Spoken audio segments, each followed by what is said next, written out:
بہت ہی طریقے سے آپ سب لوگوں کو بتائیں گے کہ کیا کرنا ہے اور کیا نہیں. سبز رنگ کی چادر یا کلمہ طیبہ والی یہ بھی بہت کامن ہے. پھر پھول ڈالنا, پھولوں کو, تو یہ ساری چیزیں ان سب چیزوں سے اوائڈ کرنا ہے آپ نے, ان سب چیزوں سے بچنا ہے جس حد تک آپ بچ سکتے ہیں. اور آپ نے مطلب جو آپ کے گھر والے, اسی لیے جیسے میں آپ کو پہلے بتا رہی ہوں کہ اگر آپ پہلے سے یہ ساری باتیں اپنی فیملی والوں سے کہہ دیں گے تو امید ہے کہ وہ ظاہر ہے اس وقت بڑا نازک سا وقت ہوتا ہے, اس وقت پھر امید ہے اس بات کو کنسیڈر کریں گے. لیکن اگر پہلے آپ نے کبھی اس ٹاپک پہ بات ہی نہیں کی اور اس وقت آپ ایک دم سے کریں گے تو ظاہر ہے پھر وہ ہو سکتا ہے کہ وہ مطلب اس طریقے سے بات مانے یا نہ, یا کچھ بھی کسی بھی قسم کی کوئی بدمزگی بھی نہیں ہونی چاہیے. تو حکمت سے کام کرنا بہت امپورٹنٹ ہے. یہ بھی نہیں کہ اب آپ کو علم ہو گیا تو مطلب وہ اس علم کو آپ نے ابھی جب پہلے سے وقت ہے نا تو اس کو شیئر کریں گے. اور باجی ایک اور بات بھی جو کہی جاتی ہے کہ پریگننٹ وومنس جو ہوں وہ میت کے سامنے نہ جائیں اگر ان کا نہیں, سایہ ایسا پڑ کچھ گیا بھی تو. نہیں, ایسا کچھ نہیں ہے, جو بالکل بھی نہیں ہے. یہ ساری میں نے بتایا نا, اس طرح کی کوئی بھی باتیں نہیں ہیں. یہ ساری فضولیات ہیں ہماری سوسائٹی کی اور کچھ بھی نہیں ہے. جی, اب طریقہ نماز جنازہ ہم جلدی سے دیکھ لیتے ہیں. میں بھی ایک بات پوچھنا چاہتی ہوں, پوچھ جی لوں یا کائنڈلی بعد آپ میں پوچھوں یا مجھے بتائیں میسج گے؟ کر دیجیے گا پلیز, آپ مجھے میسج کر دیجیے گا, ٹھیک ہے جی؟ تو چلیے میں انشاءاللہ آپ کو ٹھیک ہے, رپلائی کر دوں گی کیونکہ ٹائم میرا ہو رہا ہے. چلیے ٹھیک ہے, نو پرابلم. جی, طریقہ نماز جنازہ یہ ہے صف بندی. دوسری نمازوں کی طرح نماز جنازہ کے لیے بھی باوضو اور قبلہ رخ ہونا شرط ہے. البتہ اگر نماز پر اس وقت پہنچے کہ لوگ پڑھ رہے ہوں اور وضو کے لیے وقت نہ ہو تو تیمم کرے اور اللہ اکبر کہہ کر شامل ہو جائے. اس نماز میں صفوں کی تعداد طاق رکھی جائے گی. 3 صفیں بنانا افضل ہے. اگر لوگوں کی تعداد زیادہ ہو تو 3 سے زائد صفیں بنائی جا سکتی ہیں, لیکن کم تعداد کی صورت میں 1 یا 2 صفیں بھی کافی ہیں. یہ نماز بھی دیگر فرض نمازوں کی طرح باجماعت ادا کرنا ضروری ہے. جماعت کم از کم 3 آدمیوں سے بھی ہو سکتی ہے, اور اس صورت میں وہ عام نماز جنازہ کی طرح امام کے پہلو میں نہیں کھڑے ہوں گے بلکہ امام کے پیچھے کھڑے ہوں گے. ویسے تو یہ ہوتا ہے نا کہ 2 مرد ہوں ساتھ تو ساتھ کھڑے ہو جاتے ہیں, لیکن جنازے میں پھر ساتھ نہیں پیچھے کھڑے ہوں گے. نماز جنازہ سے پہلے نہ اذان ہے اور نہ اقامت. بہت سی میتوں پر ایک ہی نماز جنازہ پڑھنا بھی درست ہے اور ہر جنازے پر علیحدہ نماز ادا کرنا بھی جائز ہے. نماز جنازہ کے لیے حاضری جتنی زیادہ ہو میت کے حق میں اتنا ہی اچھا ہے. جس میت کے لیے مسلمان جماعت میں سے احادیث رسول میں سے ہے کہ جس میت کے لیے مسلمان جماعت میں سے 100 آدمی سفارش کریں گے تو اس کے لیے سفارش قبول کی جائے گی, لیکن وہ سب توحید پر ہوں, شرک نہ کرتے ہوں.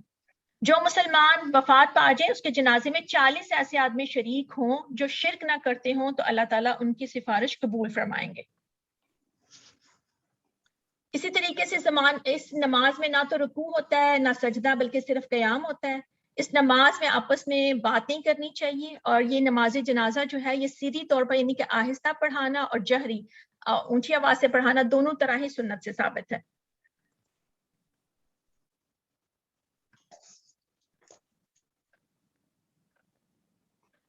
تکبیرات نماز جنازہ پڑھنے کا طریقہ, اس میں 5 4 5 اس نماز میں 4 5 اور 9 تکبیروں تک پڑھنا نبی کریم صلی اللہ علیہ وسلم سے ثابت ہے. البتہ 4 تکبیروں سے متعلق احادیث قوی اور کثیر ہیں.